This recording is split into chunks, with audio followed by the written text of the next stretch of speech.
এডিসির 250 কোটি টাকা নিয়ে আমরা বাঙালির প্রতিনিধির তীব্র প্রতিবাদ, রাগ, ক্ষোভ।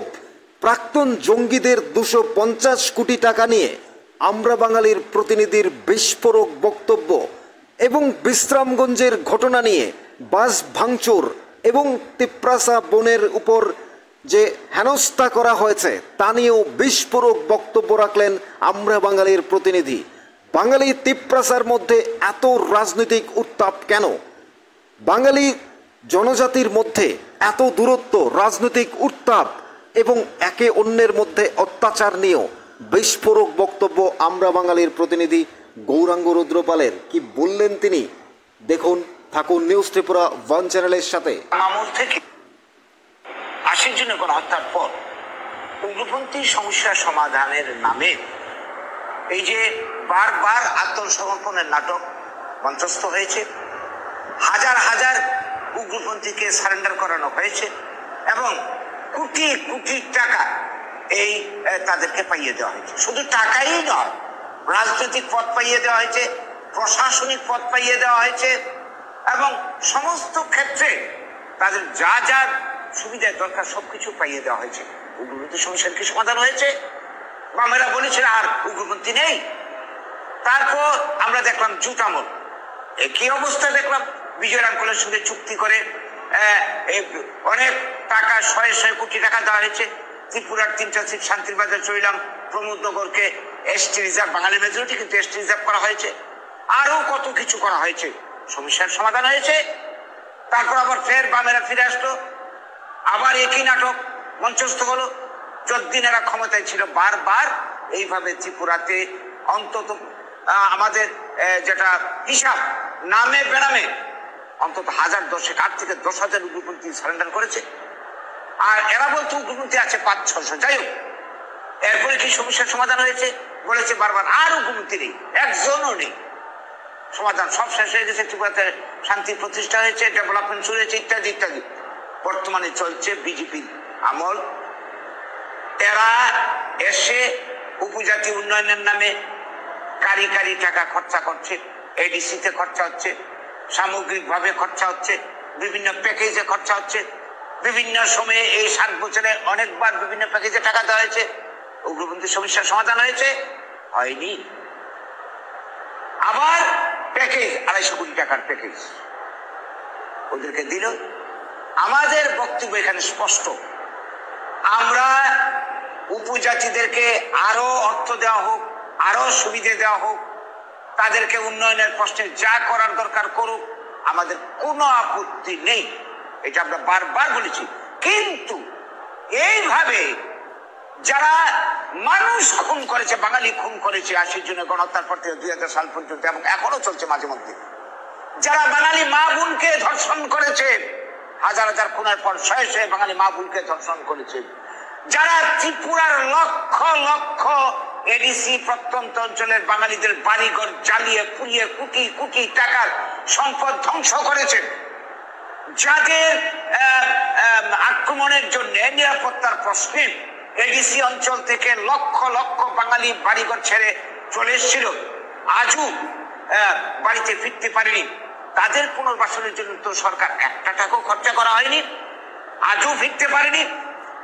তারপর এইভাবে যারা মার খাচ্ছে তাদের নামে কোনো সাহায্য নেই, যারা মারছে তাদের জন্য বারবার এটা কি প্রশ্রয় দেওয়া হচ্ছে না, উস্কানি দেওয়া হচ্ছে না উগ্রপন্থী কাজে, বাঙালি হত্যায় প্ররোচনা দেওয়া হচ্ছে না?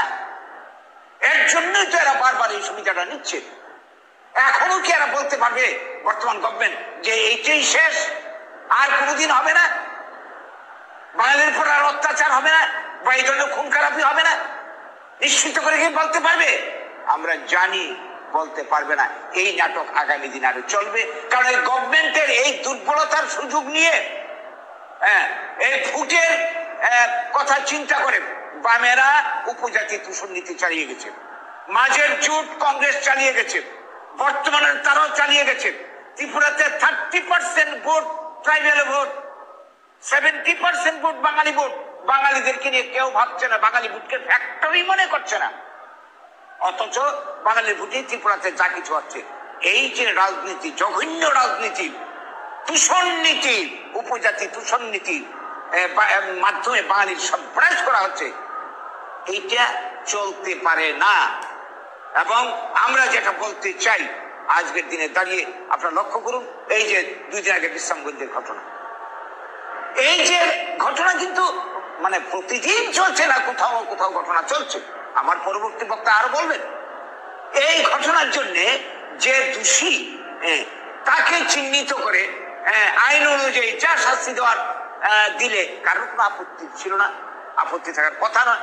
কিন্তু এই ঘটনাকে কেন্দ্র করে সংগঠিত ভাবে এই যে আক্রমণ, যারা নিরীহ মানুষের দোকানপাট ধ্বংস করা হলো, নিরীহ মানুষকে মারধর করা হলো, এই ব্যাপারে সরকারের ভূমিকা কি, বক্তব্য কি? এইগুলি আর চলতে পারে না। ত্রিপুরাতে অনেক হয়েছে, অনেক সহ্য বাঙালিরা করেছে, এইভাবে চলতে পারে না। কাজেই এইটাই শেষ হোক, সাবধান করে দিতে চাই, গভর্নমেন্টকে অ্যালার্ট করতে চাই।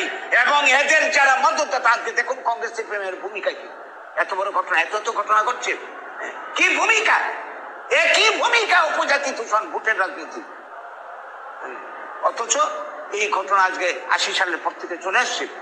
আমরা এই ধরনের ঘটনার আমরা তীব্র নিন্দা, ধিক্কার জানাই। এবং এই ধরনের উপজাতি দূষণ এর মাধ্যমে যারা রাজনীতি করছে ত্রিপুরাতে, জাতি উপজাতির মধ্যে বিভেদ তৈরি করে ত্রিপুরার মানুষের সর্বনাশ করছে, আমরা তাদের সম্পর্কে এই রাজ্যের মানুষকে সচেতন, সজাগ হওয়ার জন্য আবেদন জানাই। এই সমস্যার, ত্রিপুরার উপজাতি জাতির মধ্যে যারা দুর্বল, এই সমস্যার সমাধানের জন্য প্রয়োজন অর্থনৈতিক পরিকল্পনা। ত্রিপুরাতে যে সমস্ত রিসোর্স রয়েছে, কি বলবো, বনজ সম্পদ, খনিজ সম্পদ, গ্যাস, পেট্রোলিয়াম থেকে শুরু করে যা যা রয়েছে, সেগুলিকে কাজে লাগিয়ে ত্রিপুরার ব্লক ভিত্তিক উন্নয়ন পরিকল্পনার মাধ্যমে 100% মানুষের কর্মসংস্থানের পরিকল্পনা নিলেই একমাত্র এই সমস্যার সমাধান হবে। নচেত এইভাবে প্যাকেজের মাধ্যমে বা বাঙালি বিরুদ্ধে উপজাতিকে লেলিয়ে দিয়ে বাংলাদেশে অনুপ্রবেশকারী এই সমস্ত মিথ্যা স্লোগান দিয়ে ত্রিপুরার ইতিহাসকে বিকৃত করে যারা ভাবছে বাঙালিকে শেষ করে দেবে, ত্রিপুরার থেকে বাঙালিকে উৎখাত করে দেবে আর বাঙালি চিরকাল এটা মেনে নেবে, হয় না। একটা সীমা আছে, ধৈর্যের একটা লাস্ট সীমা আছে। এইটা পর্যন্ত অপেক্ষা করছে বাঙালি। যেই বাঙালি দেশকে স্বাধীন করেছে, যেই বাঙালি 30 লক্ষ মরে বাংলাদেশ বানিয়েছে, তাদেরকে যদি কেউ মনে করে বন্দুক দেখিয়ে এইভাবে বারে বারে মেরে বাঙালিদেরকে দমিয়ে দিলে বাঙালি জাতকে শেষ করে দেবে, ভুল করছে। এটার প্রতিক্রিয়া যখন হবে, এটা যে কি হতে পারে আগামী দিনের ইতিহাস, আগামী দিনের মানুষ প্রত্যক্ষ করবে, যেটা হওয়া বাঞ্ছিত নয়। আজকে বাঙালি যদি জেগে যায় মার খেতে খেতে, এই ত্রিপুরাতে 70% বাঙালি যদি একবার রুখে দাঁড়ায়, এটা কি প্রতিহত করতে পারবে? কেউ পারবে? গভর্নমেন্ট পারবে না? যে আজকে যারা বাঙালি বিরুদ্ধে যারা এইভাবে অস্ত্র ধরে এইভাবে করছে, পারবে? পারবে না। সেই দিন আসুক, এটা বাঞ্ছিত না, কিন্তু এরাই বাধ্য করছে আগামী দিনে এইদিকে ঠেলে দিচ্ছে মানুষকে। অস্তিত্বের জন্য কি করবে মানুষ? কোথায় যাবে মানুষ? এটা তো বাঙালির পিতৃভূমি, মাতৃভূমি, আমরা এই দেশের নাগরিক, স্বাধীনতার কোথা বাঙালি।